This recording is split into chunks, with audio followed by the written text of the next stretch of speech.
Expired. Thank you, Ms. Chu. The gentleman from Utah, Mr. Chaffetz. Madam Secretary, thank you for being here. You said you disagreed with the GAO analysis of the percentage of the border that's secure. What percentage of the border do you think is secure? Oh, I think that having lived just looking for a number. I got to go very quickly. Having lived and worked on that border most of my life, I say it's as secure as it's ever been, but it is an ongoing project. You don't have a percentage? Well, I would say it is very secure. Okay. When did you first speak with Eric Holder about Fast and Furious? I don't believe I've ever spoken with Eric Holder about Fast and Furious. How many agents, since you've taken office, how many of your agents have been killed in the line of duty? Oh, too many. Do you know that? Do you have any number? Well, I would have to double check, but I would say at least 12.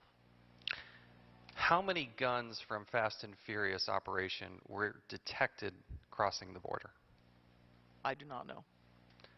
How many guns from Fast and Furious were seized at the border? I do not know.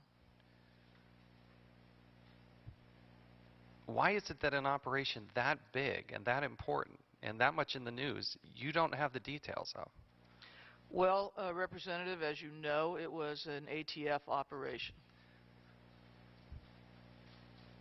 In 2009, we know of 2 instances where ICE ceased investigating at the request of the ATF. Are there any other instances where you were asked, your department, your agency was asked not to pursue cases that potentially had a conflict with Fast and Furious?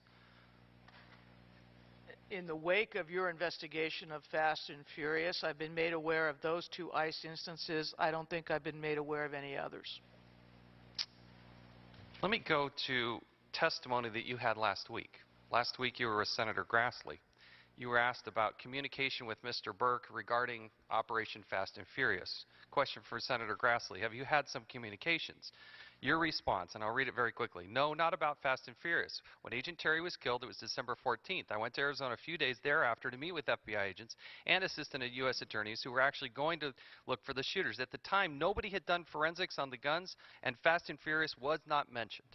You went on to say, but I wanted to be sure that those responsible for his death were brought to justice and that every DOJ resource was brought to bear on the topic. So I did have conversations, and it would have been December of '09, I think you meant December of '10, about the murder of Agent Terry. But at the point in time, nobody knew about Fast and Furious, so that's a different question. And yet we have documents that show, and this is a quote, an urgent firearms trace requested by ATF agents on the scene to determine that these firearms came from Fast and Furious. Why is it that you, as a Secretary of Homeland Security, with one of your agents dead on the scene, did not get briefed about Fast and Furious? I do not know. How is that acceptable? Do you think that they withheld that information from you? Or is it your responsibility to actually find that information? Well, I think the focus, Representative Chaffetz, is we had a dead agent, and a dead agent killed in a very rugged area of Arizona.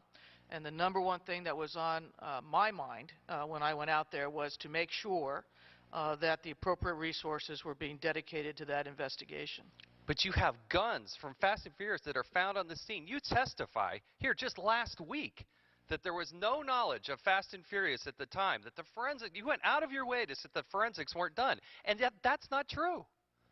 That's not true. I'm not going to comment on that. I don't know the document to which you refer. What I can say, and what I think is fairly clear from the context, is I was speaking to my knowledge at the time, and I did not know about Fast and Furious. Did you direct, or was there any direction from your department and agency to allow the guns to go across the border that were involved in Fast and Furious?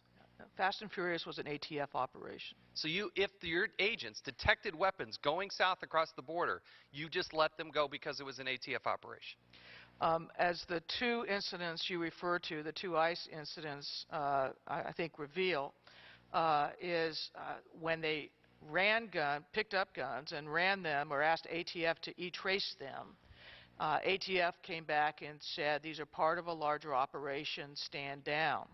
After the second incident in which that occurred, that matter was taken by the ASACs to the Assistant U.S. Attorney, which is common. That happens in the field.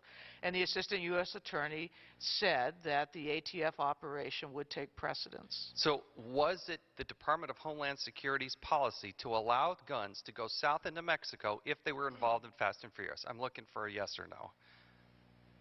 No.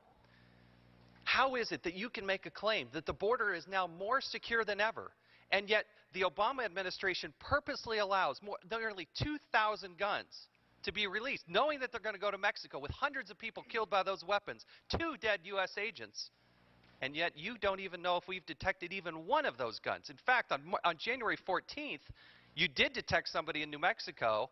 There were 8 guns found. They didn't even run a trace on them, and you let those guns go into Mexico. I find that absolutely stunning. And for you to have 2 dead agents and have never had a conversation with Eric Holder about Fast and Furious and about this area is totally unacceptable. Totally unacceptable. The gentleman's time has expired. The gentleman Mr. Chairman, from- I know Representative Chaffetz has his opinion on this matter as the tone of his question reveals, but I simply would suggest that no one takes the deaths of agents more seriously than I. And also that one of the reasons that we have not directly dealt with the Attorney General on this is he very quickly and appropriately put this matter in the hands of the Inspector General. Thank you. And the gentleman from Arkansas,